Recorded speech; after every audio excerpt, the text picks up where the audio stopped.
Ձերք բերեք իտալական նրբագեղ ու բարձրակարգ սալիկների նշված տեսականին, վճարելով բացառիկ 4400 դրամ 1 քառակուսի մետրի համար։ Մեծարգո վարչապետ, ազգային ժողովի մեծարգո նախագահ, հարգելի գործընկերներ, 1999 թվականի հոկտեմբերի 27-ին Կտրիչ Ներսիսյանը ընտրվեց ամենայն հայոց կաթողիկոս։ Պատմում են, որ այդ պահի, երբ որ ահաբեկչությունն արդեն տեղի էր ունեցել, մոտեցել են եւ հայտնել են, թե ինչ է տեղի ունեցել ազգային ժողովում, եւ Կտրիչ Ներսիսյանը ասել է սուս մնացեք, հանկարծ ոչինչ չասեք։ Եվ այդ պահից սկսած հոկտեմբերի 27-ի արյան վրա ձևավորվեց մի սրբազան դաշինք Կտրիչ Ներսիսյանի եւ Հայաստանը բորենու պես մասնատող արյուն ռուշտ իշխանության միջև։ Եվ այդ դաշինքը շատ հանգիստ եւ ծաղկուն կերպով գոյություն ունեցավ։ 2008 թվականի մարտի 1-ին Երևանի կենտրոնում գնդակահարվեց 10 մարդ։ Եվ նորից Կտրիչ Ներսիսյանի եւ օլիգարխիայի քաղաքական եւ տնտեսական դաշինքը մազաչափ անգամ չերերաց։ Եվ Կտրիչ Ներսիսյանը հայ ժողովրդին որևէ կերպ չմխիթարեց ահաբեկչության հերթական ակտից հետո։ Որովհետև այդ սրբազան դաշինքը շատ ամուր էր ու հիմնված էր փողի վրա, ընդհանուր մեղքի վրա, պետության եւ ժողովրդի հանդեպ ընդհանուր մեղքի վրա։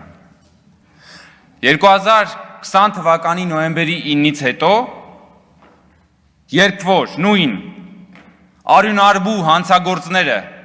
հերթական ահաբեկչական ակտն էին ձեռնարկում պետության դեմ, Կտրիչ Ներսիսյանը կրկին ու սուսի տված նույն խմբակի հետ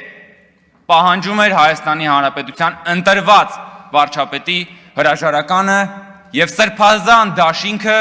հերթական անգամ փորձում էր ռմբակոծել պետության հիմքերը։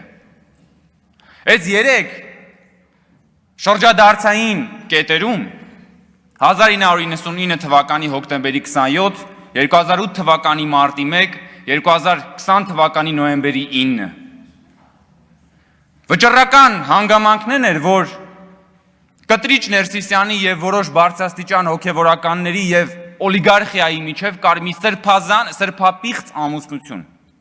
Եվ այդ սրբապիղծ ամուսնության այլանդակ հետևանքը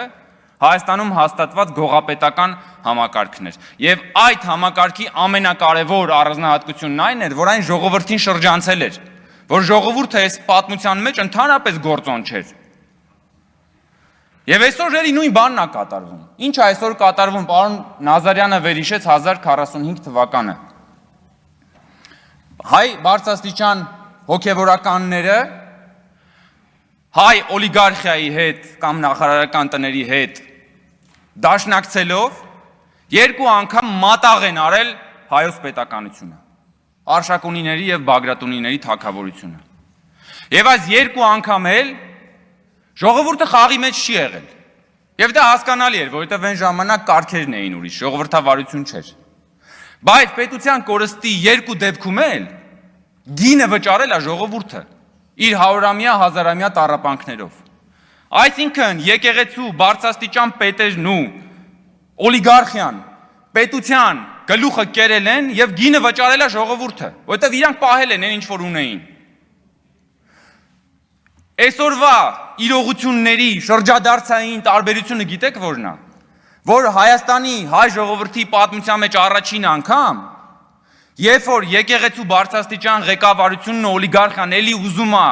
մատաղ անի մեր պետությունը, ժողովուրդը խաղի մեջ է։ Ժողովուրդը խաղի մեջ է, ժողովուրդը գործոն է։ Առաջին անգամ Հայաստանի Հանրապետությունում կա լեգիտիմ ընտրված իշխանություն եւ կա ժողովրդի եւ իշխանության դաշինք։ Էսա որ ուզում են քանդեն այս մարդիկ։ Էսա որ ուզում են էլի շրջանցեն ժողովրդի եւ պետության, ժողովրդի եւ լեգիտիմ իշխանության դաշինքը։ Որտեւ իմ մոտ միշտ հարց է առաջացել, լավ, խի Կտրիչ Ներսիսյանը բոլոր օլիգարխների, նախկին հանցագործ թալանչիների, արյունարբուների հետ լեզու գտնում է, Հայաստանի ժողովրդի վստահություն ունեցող իշխանության հետ լեզու չի գտնում, ոնց է սենց։ Ոնց է, որ բոլորի հետ դու լեզու գտնում ես, բոլոր սրբապիղծների հետ լեզու գտնում ես։ Բայց ժողովրդի իշխանության լեգիտիմ վարչապետի հետ դու լեզու չես գտնում։ Ուրեմն պրոբլեմը ժողովրդի հետ է։ Պրոբլեմը ժողովրդավարության հետ է, որովհետև ամեն անգամ, երբ որ եկեղեցու պետերը գնացել են օլիգարխիայի հետ մատաղ են արել այս պետությունը, շրջանցել են ժողովրդին ու հետո հաշիվը փակել է ժողովուրդը իր հազարամյա տառապանքներով, այսօր ուզում են նույն բանն անեն։ Ու այս ամբողջ պատմությունը սա է։ Ամբողջ պատմությունը սա է ու ամեն անգամ փորձ է արվում ջարդել ժողովրդի եւ իշխանության միջև գոյություն ունեցող դաշինքը։ Ամեն անգամ։ Եվ ամեն անգամ նրանք իհարկե այս սրբազան, այսպես ասած, բայց իրականում արյունոտ դաշինքը հանդես է գալիս մի նոր կերպարանքով։ Եվ այսօր Կտրիչ Ներսիսյանի վեղարը նման է մի մարտագլխիկի, որի տակ հավաքվել են բոլոր ինչքան հանցագործ ասես, օլիգարխներ, նախկին թալանչիներ, դուրսպրծուկներ, սրբապիղծներ եւ ընտրապիղծներ, հիմնադիր ընտրապիղծներ, բոլորը հավաքվել են այս վեղարի տակ որպես մարտագլխիկ, եւ այդ մարտագլխիկով ուզում են կրակել պետության վրա։ Եվ երեք այդ մարտագլխիկի տակ սահուն կերպով հայտնվեց նաեւ բանը, Հետի սեփականատեր Սամվել Կարապետյանը, որին այսօր Գառնիկ Դանիելյանը մի մեծ խանդաղատանքով էր վերաբերվում, ասում է ես նրան չեմ ճանաչում, բայց ոնց որ թե հմայված էր Գառնիկ Դանիելյանը միջև իր վերջին բջիջները բանով, այդ բարերարով։ Բա որ ժամանակին ձեր իշխանության ժամանակ գործարար բարերարներին ունեզրկում էին, խլում էին այդ մարդկանցից իրանց ունեցվածքը, իրանց քաղաքական գործունեության համար, բա ուր էիր, խեր պապանձվել։ Դու ու քո շեֆերը, բա ուր, բա խի չեք խոսում դրա մասին։ Հիմա այս ելույթը հաստատ լսում են ու լսելու են մարդիկ Հայաստանում եւ Սփյուռքում, ովքեր որ թալանվել եւ ունեզրկվել են Ռոբերտ Քոչարյանի եւ Սերժ Սարգսյանի հանցավոր իշխանության կողմից։ Մենք խնդրում եմ այդ մարդիկ թող Գառնիկ Դանիելյանին մի երկու բան պատմեն իրենց անցած ճանապարհի եւ իրենց ունեցած փորձառության մասին։ Էդ ուր էր Գառնիկ Դանիելյանը այդ ժամանակ։ Չլինի ինքն էլ էր 23 տարեկան, ոնց որ այսօր ասում էին ինքը չէր հիշում, Եղոյանի մասին էին ասել։ Եկել եք ինչ եք խոսում, բան եք խոսում եք վեհ արժեքներից, բարերարությունից, թե բա բարերար էր, մի անգամ դուք շնորհակալություն չա։ Լսեք հələ մի հատ որ վերցնենք նայենք թե այդ բարերարին պետության սեփականությունից, ազգային հարստությունից ինչքան բան ա տրվել, շուկայականից 10-նապատիկ, 100-ապատիկ էժան գներով։ Հետո ինքը մի թուլափա ինչ որ միտեղ մի հատ բան ա սարքել, այսօր բերել եք էդի փորձում եք հասարակության վրա ծախեք։ Հա? Կամ խիեք բարերարության հույսին մնացել։ Այսինքն դուք ժողովրդին բան եք անում, ժողովրդին հարստահարում եք, կանգնեցնում եք աղքատության շեմին եւ հետո սկսում եք բարերարությամբ այդ ժողովրդին պահել այդ բան համակարգի մեջ, հա, անընդհատ ձեր ձեռքին նայողի մուրացիկի կարգավիճակում եք ուզել պահել։ Ու այսօր ժողովուրդը ինքը բնականաբար որպես ինքնիշխան քաղաքացի ինքնա տերը այս երկրի եւ ինքնա տերը ժողովրդավարության։ Եկել է եւ Հայաստանի էլեկտրական ցանցերի մասին ասում եք, հա, բանը ինքը հանդես եկավ եկեղեցու աջակցությամբ եւ միանգամից սկսեցի քաղաքական հետապնդումներ, ոչ։ Ամիսներ առաջ ենք ազգային ժողովում հրապարակային հանրային քննարկումներ անցկացրել Հայաստանի էլեկտրական ցանցերի խայտարակ գործունեության վերաբերյալ, խայտարակ։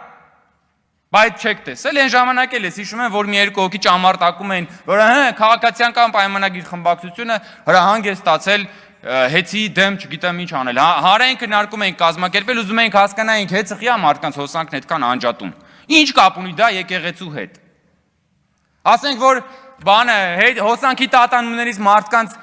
գույքը փչանում է, դա ինչ կապ ունի Կտրիչ Ներսիսյանի հետ։ Մի հատ ինձ կարաք բացատրեք։ Եկել Տիկին Խամանն ասում է, եկել եք ստե սրա նրա բանը, կուսության հարցն եք քննարկում։ Դուք եք սրա նրա կուսության հարցը քննարկում։ Նախ սրա նրա չի, ձեր վեհապարի մասին է խոսքը, սա մեկ, եւ երկրորդը կուսության չէ, կուսակրոնության, դրանք ռադիկալ տարբեր հասկացություններ են։ Կուսակրոնությունը դա մի հասկացություն է, որը պարտադիր պայման է կաթողիկոս ընտրվելու համար։ Հա?